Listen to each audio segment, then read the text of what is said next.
An upsetting Trump country, Democrat Doug Jones bests Roy Moore in Alabama. Democrat Doug Jones has won the Alabama Senate special election, a victory that was a stunning upset in a deeply red state that voted overwhelmingly for President Trump. The president, who had backed Republican Roy Moore despite multiple accusations of sexual misconduct and assault, congratulated Jones on Twitter. The win by Jones, projected by the Associated Press 2 hours after the polls closed Tuesday night, is sure to send shockwaves through Washington. The special election to replace Attorney General Jeff Sessions, who left the Senate in February, was upended in November as multiple women came forward to say Moore had pursued them romantically as teenagers when he was in his 30s. Some alleged he had sexually assaulted them, including one woman who said he had initiated sexual contact with her when she was just 14. Moore has denied the accusations. The unfolding controversy made what should have been a safe GOP race anything but.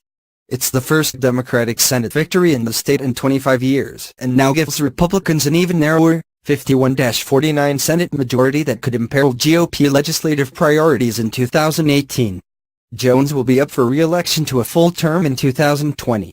Alabama has been at a crossroads. We have been at crossroads in the past, and unfortunately we have usually taken the wrong fork, Jones said in his victory speech.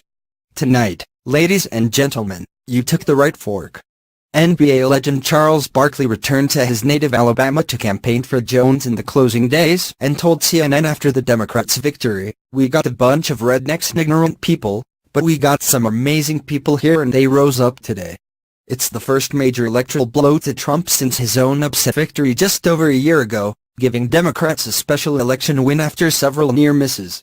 Democrats were victorious in November in the Virginia and New Jersey governors' races, but the win in such a red state that Trump won by almost 30 points is a political earthquake heading into the 2018 midterm elections.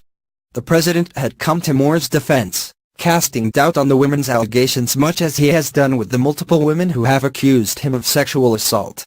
While Trump didn't campaign with Moore, he did hold a rally just across the border from Alabama in Pensacola, Florida, on Friday evening and recorded a robocall on his behalf, urging voters to choose Moore because he would support his agenda in the Senate. And after Trump reaffirmed his endorsement for Moore last week, the Republican National Committee reinstated its financial support for the GOP nominee after having pulled it following the accusations.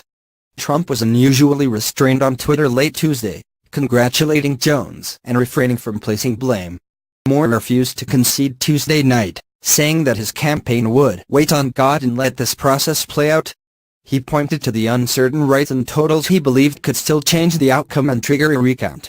However, there has to be a difference of 0.5% or less between the two candidates to trigger an automatic recount, and with almost all the votes in, Jones' margin of victory was about 3 times that. "The problem with this campaign is we've been painted in an unfavorable and unfaithful light," Moore said to a dwindling group of supporters Tuesday night.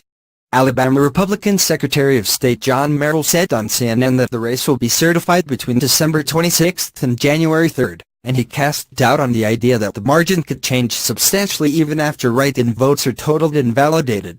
Democrats were quick to point to the reversal by the RNC to renew support for Moore and indicated they would use it as fodder heading into the 2018 campaign. Today, in one of the most Republican states in the nation, the people of Alabama chose common decency and integrity over partisan politics, Democratic Senatorial Campaign Committee Chairman Chris Van Hollen, DMD, said in a statement. Donald Trump and the Republican National Committee did the opposite, siding with a candidate who wanted to drag Alabama back to the days of George Wallace and faced a mountain of credible evidence that he had engaged in child sexual abuse.